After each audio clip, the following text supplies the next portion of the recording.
Indonesia. Kepada Prof, saya persilakan. Baik, terima kasih. Assalamualaikum warahmatullahi wabarakatuh. Selamat pagi, salam sejahtera untuk kita semua. Om Swastiastu, salam budaya, namo kebajikan. Tentu pertama-tama saya ucapkan puji syukur kepada Tuhan Yang Maha Kuasa karena kita bisa melaksanakan webinar pada kesempatan ini. Dan saya ucapkan terima kasih kepada panitia yang telah memberikan kesempatan untuk bisa menyampaikan materi pada webinar kali ini. Sesuai dengan tema yang diberikan kepada saya tentang konsep negara hukum,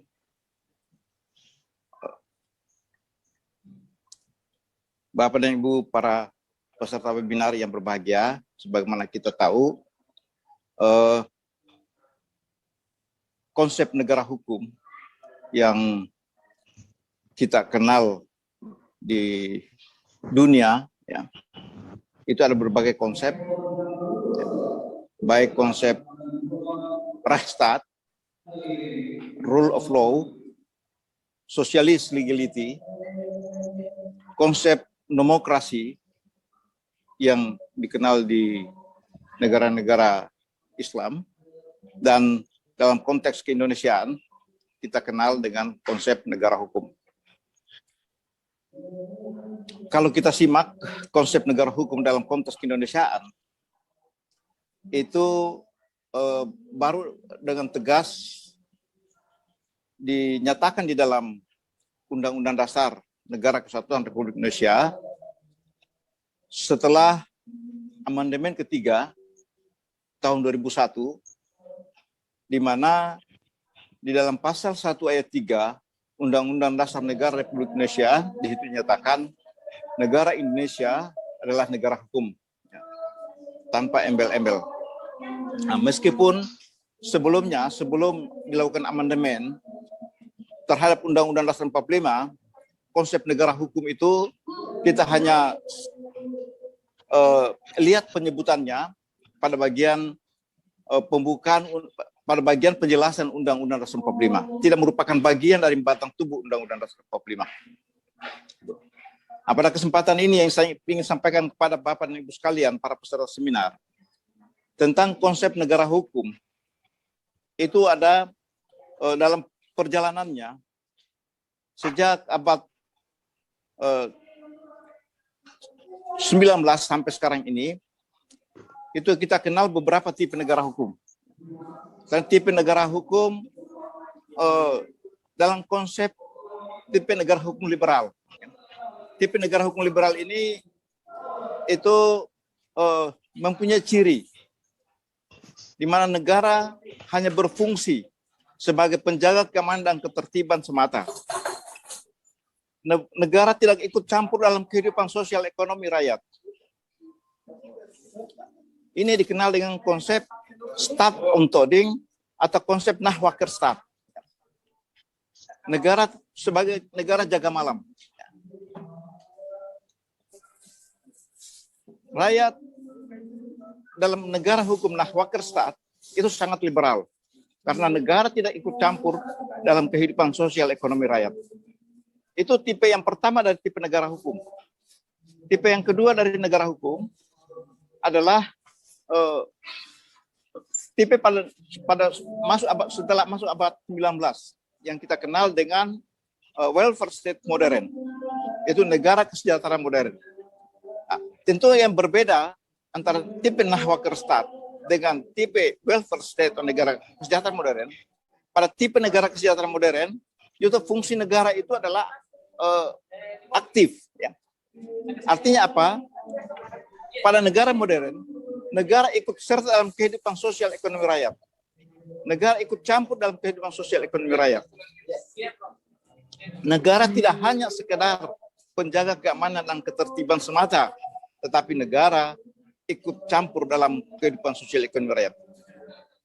Tipe negara yang ketiga adalah tipe negara postmodern, yaitu tipe negara yang dikenal di abad 21. tipe negara yang postmodern ini adalah tipe negara yang Verantwoordig Rechtsstaat yang dikenal di Eropa, yaitu tipe negara hukum yang bertanggung jawab. Nah, pada tipe negara hukum yang bertanggung jawab, cirinya adalah bahwa negara tidak semata-mata sebagai penjaga keamanan ketertiban saja, negara tidak semata-mata sebagai penyelenggara kesejahteraan saja, tapi negara ikut bertanggung jawab dalam kehidupan sosial ekonomi rakyat dan ikut bertanggung jawab atas terselenggaranya kesejahteraan rakyat. Dari tiga tipe negara ini, di sini kita lihat dalam konteks Keindonesiaan. Indonesia masuk pada tipe negara yang mana? Apakah negara Nahwakerstat atau welfare state atau tipe negara yang Verantwoordig Rechtsstaat? Fenomena menunjukkan bahwa Indonesia telah berada pada tipe negara yang postmodern, yaitu tipe negara yang Verantwoordig Rechtsstaat, sama dengan negara-negara lain yang telah menganut konsep Verantwoordig Rechtsstaat ini, negara hukum yang bertanggung jawab. Apa cirinya Bapak dan Ibu sekalian pada tipe negara yang Verantwoordig Rechtsstaat ini? Cirinya adalah yang pertama itu adanya atau tampilnya lembaga-lembaga pengawasan terhadap pemerintahan. Karena kita tahu persis bahwa dengan aktifnya pemerintah atau aktifnya negara dalam kehidupan sosial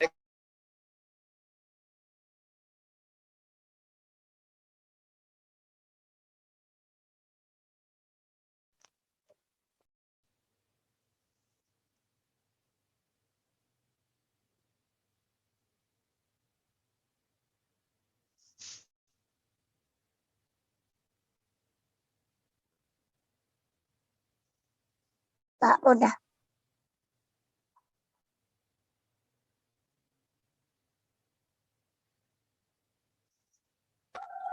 kekuasaan negara atau pemerintah itu harus dilakukan pengawasan secara ketat dan dituntut untuk melakukan akuntabilitas. Nah, Bapak dan Ibu sekalian, pada tipe negara yang Verantwoordig Rechtsstaat, minimal ada beberapa indikator yang selalu harus ada dalam suatu negara dalam hal pengambilan kebijakan, yaitu antara lain pengambilan kebijakan pemerintah itu harus selalu transparan. Transparan dalam arti bahwa kebijakan yang dikeluarkan oleh pemerintah itu harus bisa diakses oleh publik, dan publik harus bisa mengakses setiap kebijakan-kebijakan yang dikeluarkan oleh pemerintah. Nah, dalam hal ini aspek transparansi ini bahwa rakyat sebagai pengakses kebijakan harus bisa memberikan koreksi terhadap kebijakan-kebijakan yang dikeluarkan oleh pemerintah. Pemerintah sendiri itu tidak boleh baper dengan kritikan-kritikan yang datang dari berbagai pihak dalam penyelenggaraan negara ini. Itu konsekuensi dari pemerintah pada negara hukum, itu harus bersedia dikritik. Nah, yang kedua, indikator yang kedua dalam negara hukum yang akuntabel ini, yang Verantwoordig Rechtsstaat ini, adalah setiap kebijakan yang diambil itu harus terukur.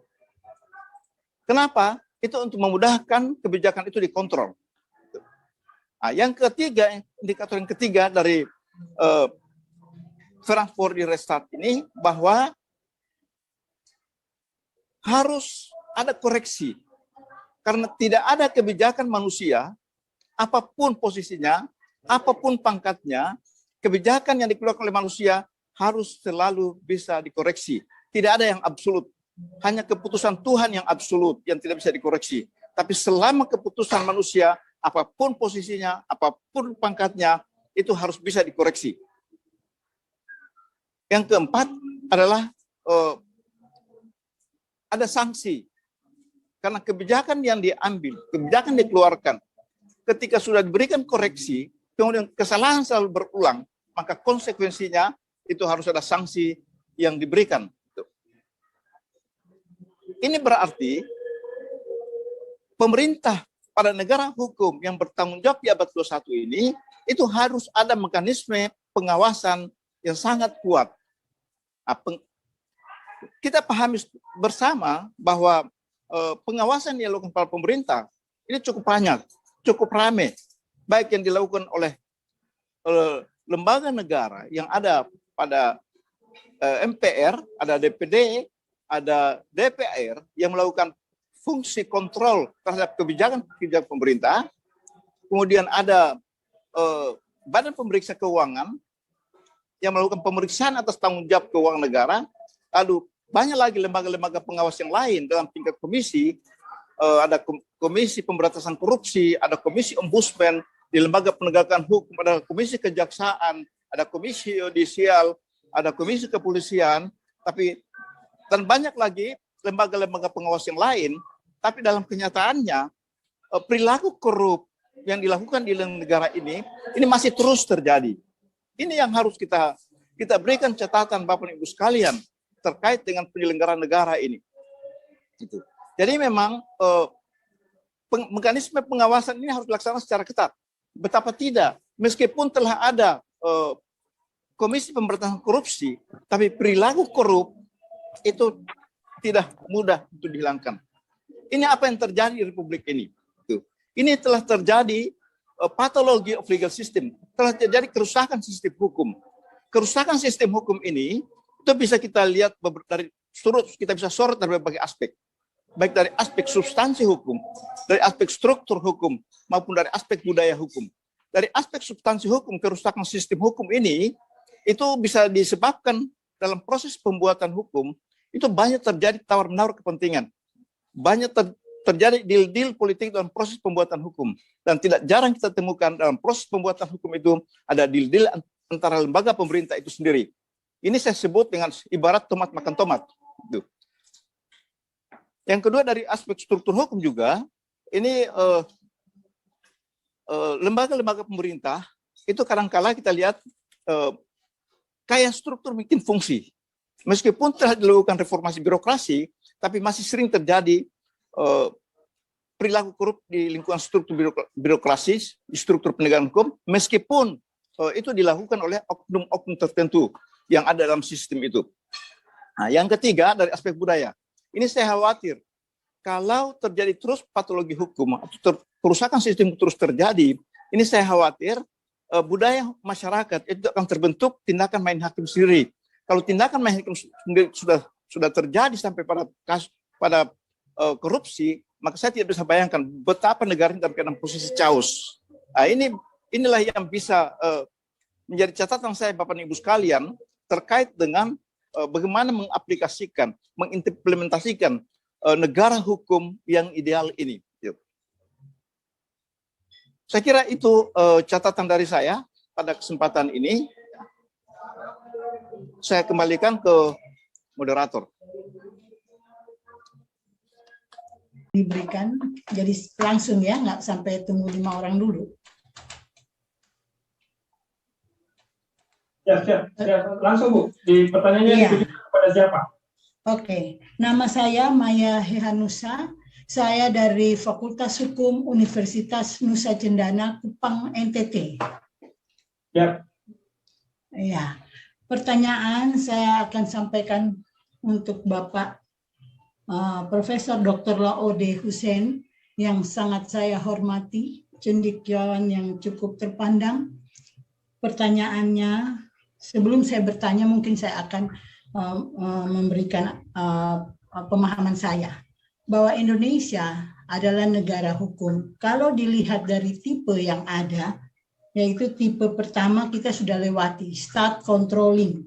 Jadi kita sebagai pengawas, penjaga malam, keamanan itu sudah kita lewati. Meskipun secara nyata, de fakta bahwa banyak hal pengawasan tidak melekat dan menyebabkan chaotic, menyebabkan kekacauan, itu harus kita pahami bersama bahwa itu belum sampai selesai. Yang bikin saya kaget lagi bahwa kita sudah masuk di tipe yang keempat. Begitu kan, Prof? Ya, tipe keempat kita sudah masuk ke dalam postmodern, negara hukum yang sudah memiliki tipe postmodern. Artinya tidak hanya sebagai controlling keamanan, tetapi kita juga sudah masuk kepada social defense menuju kepada social welfare. Jadi ikut serta dalam bertanggung jawab tentang sosial ekonomi dan juga menuju kepada kesejahteraan. Saya pikir itu, dan juga pertanyaan pertama menyangkut ini.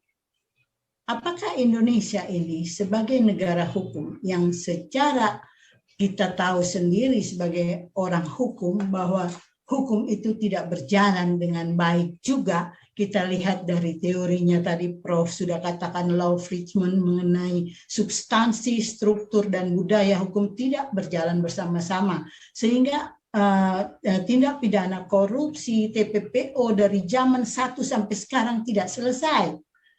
Bentrokan antara 3 bagian yang sebenarnya law of Richmond mengatakan bahwa ini harus berjalan bersama-sama, tetapi tidak pernah berjalan.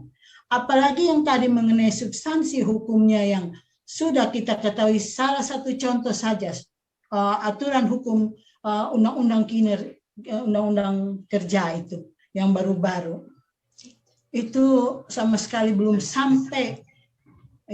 sampai kita menyampaikan dari instansi khususnya Fakultas Hukum sudah melakukan satu seminar menyangkut itu, mau menyampaikan pandangan kita, belum sampai ke sana sudah disahkan.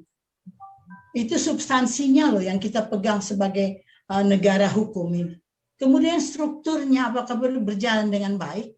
Lalu kemudian budaya masyarakat lebih parah lagi. Kalau struktur udah nggak jelas, budaya masyarakat lebih parah. Nah, sekarang pertanyaannya Prof. yang saya muliakan, terima kasih sudah bisa bertemu dengan Prof. Laude ini. Yang saya ingin tanyakan, yang pertama, menyangkut social defense menuju social welfare, Indonesia sudah sampai di mana, Prof? Kita ini menderita sekali, apalagi NTT baru-baru kena bencana ya, Prof. Parah lagi, lebih menderita. Kemudian, itu pertanyaan pertama. Pertanyaan kedua, Prof, yang saya hormati, yaitu menyangkut tadi yang Prof katakan yang berkaitan dengan teori law of Richmond itu,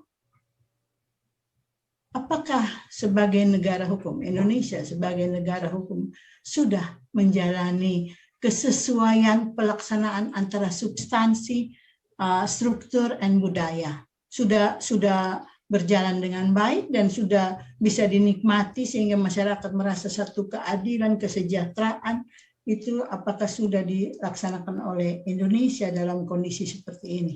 Terima kasih banyak Prof yang saya hormati atas kesempatan yang diberikan. Terima kasih kepada moderator. Sekian. Selanjutnya saya persilahkan kepada Bapak Heri Yanto Amalo Sarna untuk menyampaikan pertanyaannya kepada Bapak Sarna. Baik, terima kasih atas kesempatan yang diberikan kepada saya. Pertama-tama saya mengapresiasi apa yang sudah disampaikan oleh 3 pemateri masing-masing Prof. Laude, Dr. Fahri, dan Dr. Jeffrey. Ada hal menarik yang disampaikan oleh ketiga pemateri. Di ujungnya, saya melihat bahwa ketiga pemateri tampak ada kesamaan pandangan bahwa di negeri ini ada semacam keterpurukan hukum di dalam mengaktualisasi prinsip-prinsip negara hukum. Karena itu, saya teringat akan kakek guru saya, Profesor Andi Zainal Abidin, itu pernah bilang, kalau dia disuruh memilih antara hukum yang baik atau pelaksana yang buruk, atau sebaliknya, maka dia akan memilih hukum yang buruk tapi pelaksana yang baik. Tetapi jauh lebih baik kalau pelaksananya baik dan hukumnya juga baik. Ada hal yang menarik di sini ialah bahwa saya berharap bahwa ketiga pemateri bisa memberikan satu semacam solusi dari keterpurukan yang ada. Saya sangat menarik apa yang di-stressing oleh Dr. Fahri tadi, bahwa kondisi kita dalam keadaan seperti ini, misalnya dalam keadaan pandemi, terus persidangan pidana misalnya dilangsungkan secara daring dan menurut aturan positif sesungguhnya tidak dimungkinkan, dan ini hanya bisa dilangkahi dengan model surat edaran atau keputusan dan seterusnya. Ini hal menarik, karena itu barangkali, sekali lagi saya tujukan kepada pemateri bertiga, solusinya seperti apa menghadapi keterpurukan hukum seperti ini, sehingga ya paling tidak kami akan mendapatkan semacam kritik yang kritis dari ketiga pemateri sekaligus solusinya. Mungkin itu yang bisa saya sampaikan. Terima kasih, saya kembalikan kepada moderator. Yang kedua, apakah konsep negara hukum Indonesia ini berjalan baik atau sinkron ketika kita lihat dari aspek ketiga hukum yang dikembangkan oleh Lawrence and Friedman tentang struktur hukum, ajar hukum, dan produk hukum. Baik, Prof. Dengan hormat saya persilakan kepada Prof untuk memberikan tanggapan. Baik, ya baik. Terima kasih moderator, para hadirin peserta webinar yang berbahagia, dan ya tadi Ibu Maya Hehanusa, ya terima kasih sudah memberikan respons terhadap apa yang sempat saya paparkan tadi, ya sampai muncul pertanyaan. Ya kalau memang secara teoritis, secara konsep, ya itu saya sudah sampaikan tadi tentang perkembangan tipe-tipe negara hukum, yang dari negara klasik, negara modern, lalu postmodern. Dengan berbagai argumentasi yang saya sampaikan tadi, lalu pertanyaannya, Indonesia sudah masuk pada tipe mana? Bapak dan Ibu sekalian, secara konstitusional Indonesia sudah menyatakan, ya, dalam konstitusi bahwa negara Indonesia itu masuk dalam tipe negara yang welfare states modern. Itu secara konstitusional. Tuh. Lalu dalam perkembangan tentang tipe-tipe negara hukum ini, di abad 21, begitu masuk abad 21, muncul fenomena baru. Ya, saya melihat, ya, muncul fenomena baru tentang negara hukum. Tuh. Yaitu apa? Kuatnya tuntutan kepada negara untuk berakuntabilitas. Kuatnya tuntunan pemilik negara, rakyat sebagai pemilik negara, yang menuntut agar pemerintah itu tidak hanya semata-mata menjaga keamanan dan ketertiban saja, tidak hanya sekedar menyelenggarakan kesejahteraan umum, tetapi itu harus bertanggung jawab.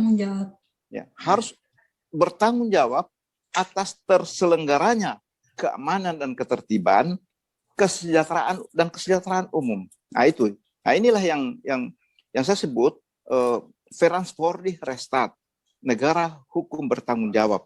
Ya, jadi Verantwoordig Rechtsstaat itu ada dua kosakata di situ, Verantwoordig bertanggung jawab, Rechtsstaat negara hukum.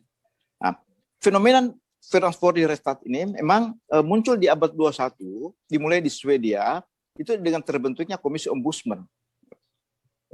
Ya, Komisi Ombudsman terbentuk menjadi suatu fenomena bahwa pemerintah itu harus bertanggung jawab.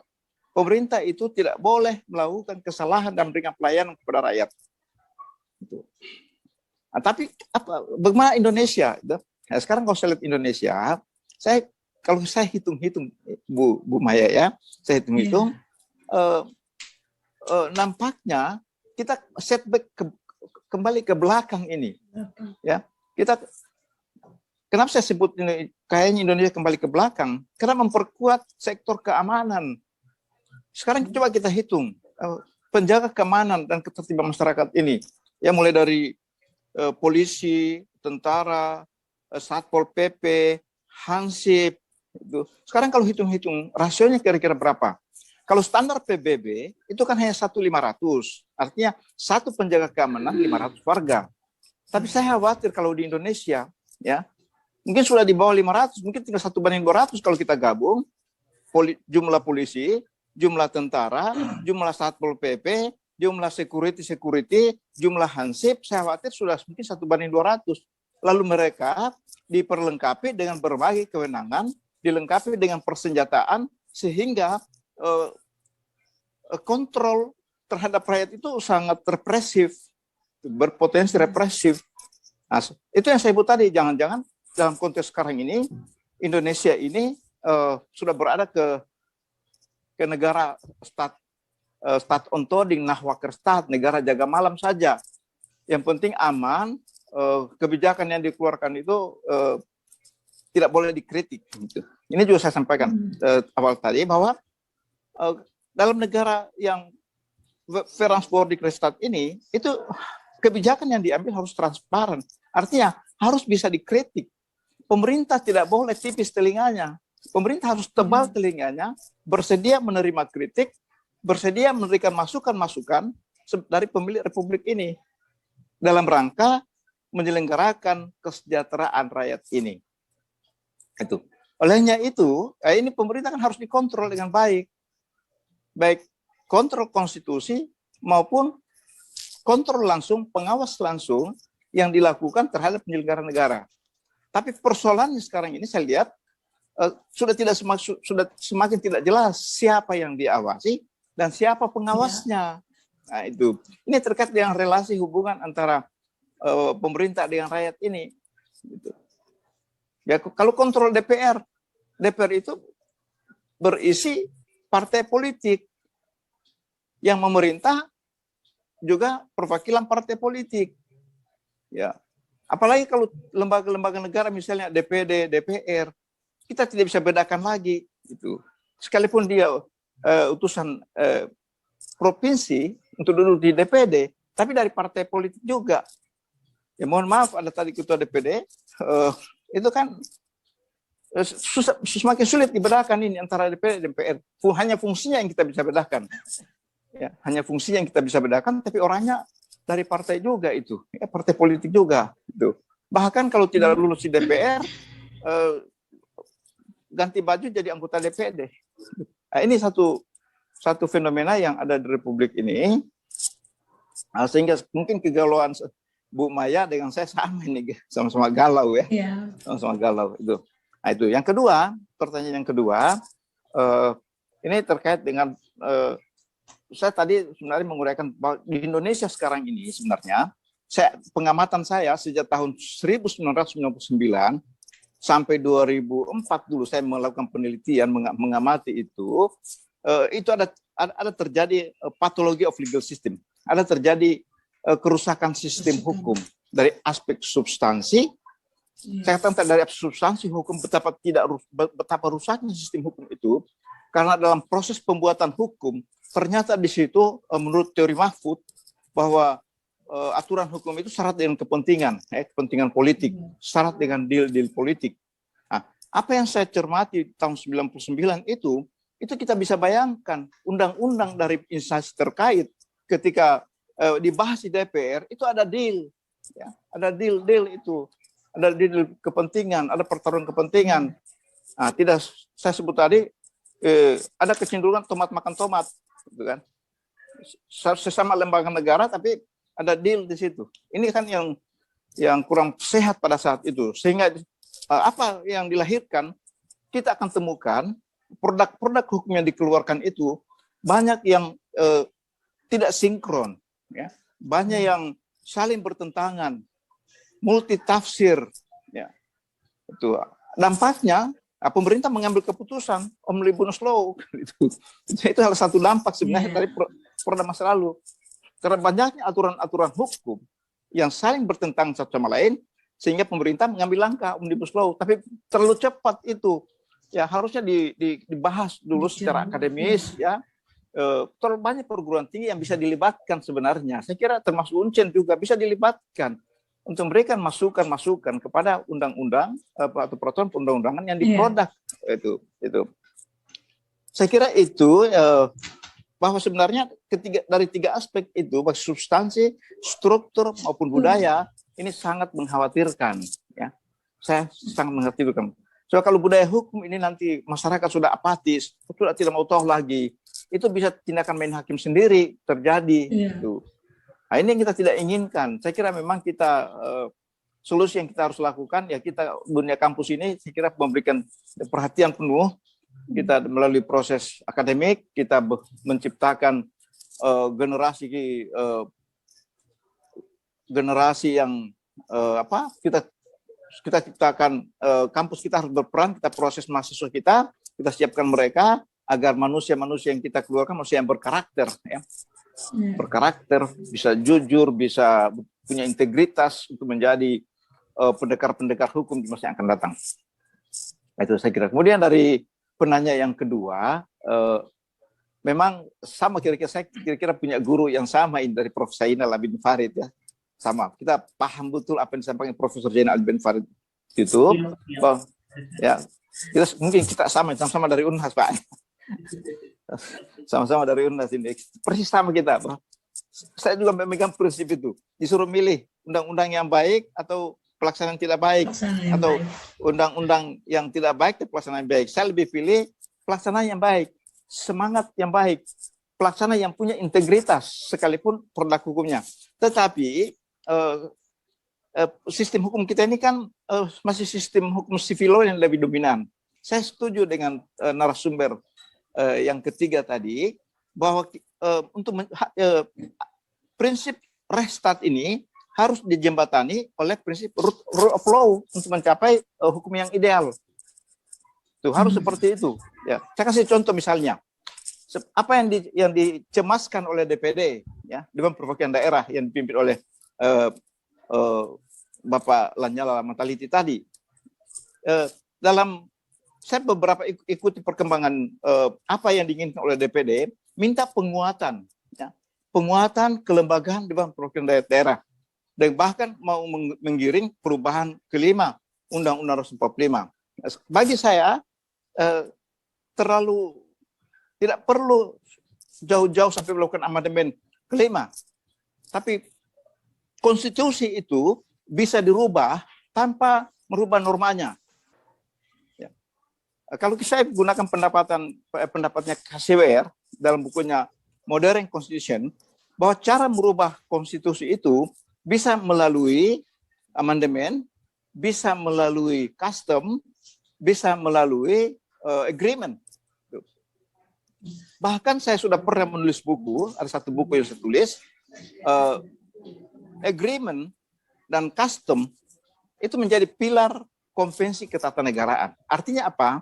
Merubah Undang-Undang Dasar 45 tidak harus merubah normanya, tapi DPD bisa membangun agreement, bisa dengan lembaga-lembaga negara yang lain seperti pemerintah dan DPR untuk membuat kesepakatan dan membuat custom, ya, kebiasaan ketatanegaraan agar menjadi konvensi ketatanegaraan.